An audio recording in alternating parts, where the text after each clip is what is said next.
Hello friends, क्या आपको पता है sunlight it plays a major role in sizing and designing the solar power system. आपको कितने सोलर पैनल्स लगाने हैं, पहला स्टेप ये है कि सनलाइट इंटेंसिटी आपकी जगह पर कैसी है। अगर आप जहां पे रहते हो वहां पे सनलाइट बहुत अच्छी है तो आपको कम सोलर पैनल्स में भी आपका काम हो जाएगा। You will be able to fulfil your energy needs in fewer solar panels. While at the same time अगर वहां पे सनलाइट इंटेंसिटी सनलाइट अच्छी नहीं है तो आपको ज़्यादा सोलर पैनल्स लगाने पड़ेंगे अपनी एनर्जी नीड्स को पूरा करने के लिए। और इसी वजह से ज़्यादा सोलर पैनल्स लगाओगे आपको ज़्यादा खर्चा होगा और ये हमारी जो फाइनेंशियल फिजिबिलिटी है उसको भी इम्पैक्ट करेगा। जो सोलर पावर सिस्टम से आपको आने वाले कुछ डिकेड्स में जो रिटर्न मिलने वाला है उसमें भी इम्पैक्ट पड़ेगा। तो सबसे पहला स्टेप, अगर आप डिज़ाइन करना चाहते हो, अपने घर पे सोलर पावर सिस्टम लगाना चाहते हो, तो सबसे पहले आप ये देखोगे कि जो सनलाइट है वो बढ़िया है या नहीं है। बढ़िया है तो पहला स्टेप आपने क्रॉस कर लिया, यानी कि पहला स्टेप बोलता है कि हाँ सनलाइट अच्छी है तो आपको सोलर पावर सिस्टम लगाना चाहिए।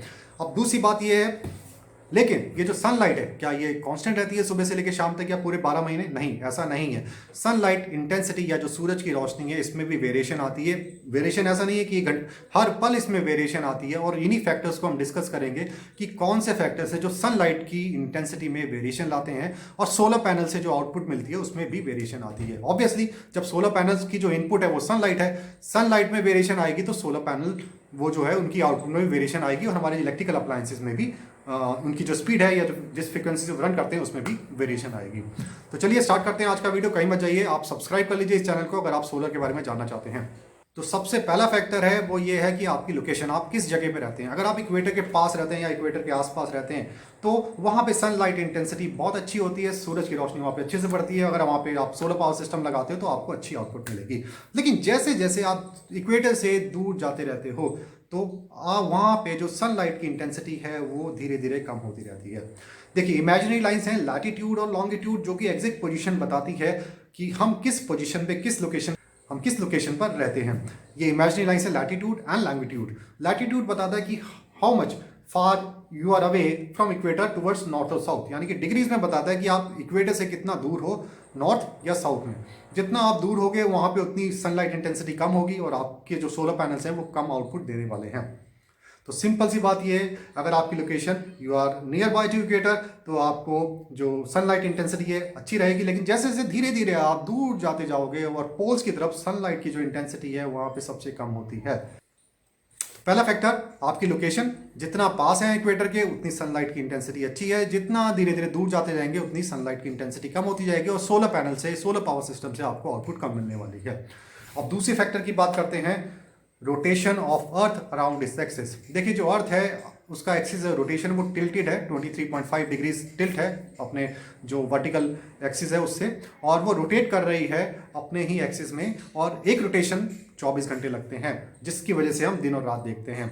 देखिए आपने महसूस किया होगा जब सनराइज होता है उस टाइम पे जो सूरज की जो इंटेंसिटी है, सनलाइट इंटेंसिटी, आपको कम धूप लगती है। लेकिन जैसे जैसे वो नून होता है धूप एकदम से बढ़ जाती है, आपको स्कॉर्चिंग जो हीट है वो महसूस होने लग जाती है। उसका रीज़न यही है कि इनकी जो अर्थ और सन की जो रिलेटिव पोजीशन है हर पल चेंज हो रही है। जब सन बिल्कुल ओवरहेड आ जाता है, जो सन लाइट है बिल्कुल ओवरहेड यानी कि 90 डिग्री एंगल पे अर्थ के सरफेस पे पड़ रही है और हमें सनलाइट ज़्यादा फील होती है। सनराइज से नून तक सनलाइट की इंटेंसिटी धीरे धीरे बढ़ती है, फिर नून से सनसेट तक सनलाइट की इंटेंसिटी कम होती है। तो आप एक्सपीरियंस करेंगे अगर आपने सोलर पैनल लगाए हैं, मॉर्निंग से नून तक आपको धीरे धीरे ज़्यादा आउटपुट मिलेगी और नून के बाद आउटपुट सोलर पैनल से धीरे धीरे कम होती जाएगी। तो दूसरा रीज़न हो गया rotation of earth around its axis, जिसकी वजह से हमें वेरिएशन होती है सनलाइट में, और इस सनलाइट वेरिएशन की वजह से हमारे सोलर पैनल्स भी आउटपुट में उनमें भी वेरिएशन देखने को हमें मिलती है। देखिए सोलर पैनल्स, मैं एक चीज़ बता देता हूँ, एक चीज़ मैं आपको बता देता हूँ, जो सोलर पैनल्स में जो पावर आउटपुट लिखी होती है, आप सोच रहे होंगे कि पावर आउटपुट तो लिखी है जैसे 250 वाट या 300 वाट। ये 250 वाट या 300 वाट कांस्टेंट नहीं है, वो मैन्युफैक्चरर वो है अंडर स्टैंडर्ड टेस्ट कंडीशन में वो डिज़ाइन करके बता देता है कि अगर ये स्टैंडर्ड टेस्ट कंडीशन होगी तभी आपका सोलर पैनल ये आउटपुट देने वाला है। मान लेते हैं आपने एक सोलर पैनल खरीदा 300 वाट का। 300 वाट का ये मतलब नहीं है कि आपको सुबह से लेकर शाम तक 300 वाट ही मिलने वाली है। इसका मतलब ये है कि अंडर स्टैंडर्ड टेस्ट कंडीशन में मैन्युफैक्चरर ने ये बोला है कि जब सनलाइट की इंटेंसिटी 1000 वाट पर मीटर स्क्वायर होगी, यानी कि 1 मीटर स्क्वायर में अगर 1000 वाट की रोशनी पड़ती है, और दूसरा जो सेल टेम्परेचर है, सोलर पैनल सोलर सेल्स से बने होते हैं, उनका जो सोलर सेल्स का जो टेम्परेचर है वो 25 डिग्री सेल्सियस होना चाहिए। जैसे जैसे सोलर सेल का टेम्परेचर बढ़ता है उनकी आउटपुट कम हो जाती है, रेजिस्टेंस बढ़ने लग जाता है। पहला, जो सनलाइट की जो इंटेंसिटी है 1000 वाट पर मीटर स्क्वायर होनी चाहिए। दूसरा, जो सेल टेम्परेचर है वो 25 डिग्री सेल्सियस होना चाहिए। और तीसरा, जो एयर मास इंडेक्स है वो 1.5 होना चाहिए। अगर ये तीनों कंडीशंस मीट होती हैं तब आपका सोलर पैनल जिस पावर रेटिंग आप लेके आओ तब वो उतनी पावर देगा, जिसको हम पी मैक्स बोलते हैं।